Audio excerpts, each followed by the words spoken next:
So the last two times that this has happened, the stock market fell 47% and 25%. So something is happening right now in the stock market that's very similar to those situations where the market fell that much the last two times that this happened. This video is not here to scare you. This video is not here to clickbait you to watch until the end.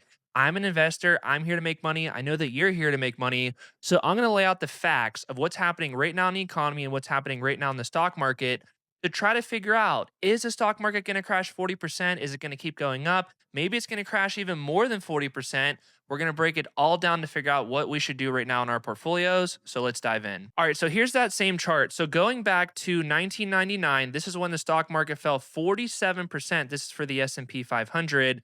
And then going back to this period right here, it's roughly November of 2021. The market went from peak to trough roughly 25%. And again, this is for the S&P 500. So the Nasdaq would have fell even more, and individual companies probably would have fell even more than that, because individual companies and the Nasdaq have a higher beta than what the S&P 500 has. The beta is just the volatility. So something with a higher beta than the S&P 500 will go up more, but it'll also go down more if the market goes down. So we're going to break down first what happened in this time period where the market fell 25%. And then we're going to dive into why the market fell 47% right here for the dot-com crash, and why right now is a very similar looking setup as to when the market fell 47%. It's actually kind of crazy. I've been de-risking my portfolio a little bit right now. We made a lot of money off of this April low where we did this little dip right here for tariffs. But now that we made this big run up, my concern is that this might happen again right here, and potentially this might happen again right here. All right, so let's break it all down. And the first thing that we're going to look at is, remember that dip that happened in 2021 where the market fell roughly 25%. I'll pull up the chart again. This is a dip right here that fell 25%. I'm in the way a little bit, but you know what I'm saying right here. And then if we go back to that chart, you'll see that the red line corresponds to the S&P 500. And the blue lines right here correspond to the valuation level that the market was trading at. And the reason why we care so much about the valuation level is because it's like, you're paying how much for these stocks? You're paying this many times earnings. You're paying this much times earnings.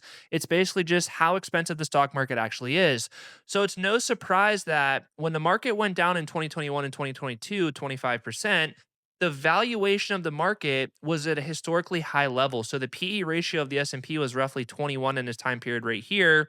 And if we go back to the left, when was the last time that the S&P 500 was at a 21 PE ratio level? Of course, it happened once right here, but going all the way back to 1985, this was the only time besides this period right here. So my point is this: the market was expensive, bad things happened. We had a bad negative catalyst to push the market down. And when you're trading at this higher valuation level, it's like, how much more can the market really go up from a PE ratio basis? I mean, the market goes up for two key reasons. It goes up because the price earnings ratio is expanding and going higher. But the other thing is the market goes up because earnings per share is going up, which I'll show you that in the next chart in 1 second. But my point is this: the market was priced expensive. Bad things happened. We had a negative catalyst where the Fed was raising interest rates. And when the Fed raised interest rates, the stock market corrected down roughly 25%. And that, again, is what you can see on this chart right here, down 25%. Now, if we look at the other chart, this one is going to show you the S&P 500, which is the red line again. But the blue line is going to show you what the actual profits of the S&P 500 were doing. So before this dip happened, the profits were ripping higher. They were growing really fast. But once the S&P 500 started to correct lower, you could see that the profits started to come down a little bit too. And that kind of like exacerbated this drop where the market kept going down, down, down. But eventually the market did find a bottom and it recovered higher. But the main thing that matters right here is that the market was expensive, it came down, and earnings per share came down. So it was a double whammy for why the stock market fell right here. And that's, of course, because the stock market was ripping coming out of COVID. Interest rates were pretty much at 0%, and inflation got out of control.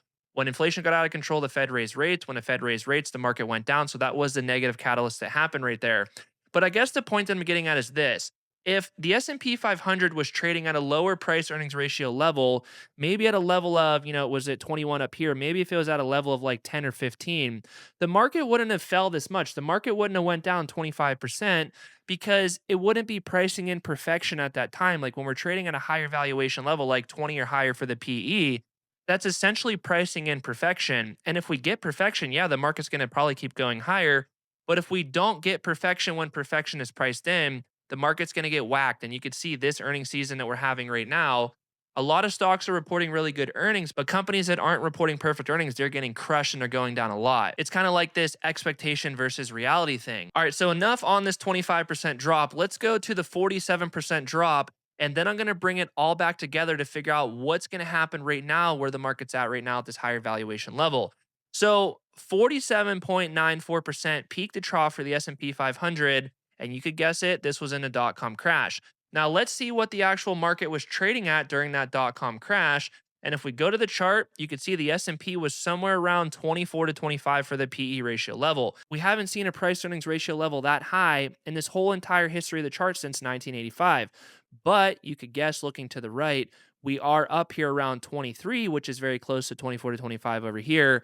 So we're going to go into that and why we could have trouble ahead for the stock market and what I think is actually going to happen. I'm going to give you my prediction of what I think is going to happen in the stock market for the next 3 years and the next 10 years so you could get a clue of what I'm doing with my portfolio and what I actually think is going to happen. So, like I said, the market fell 47%. The valuation was pretty stretched right here. There's a lot of euphoria around the dot-com stuff.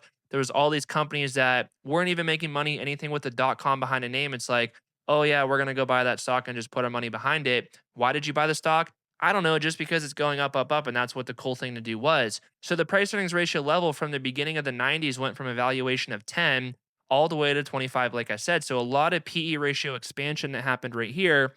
So we had PE ratio expansion on top of earnings were going up also.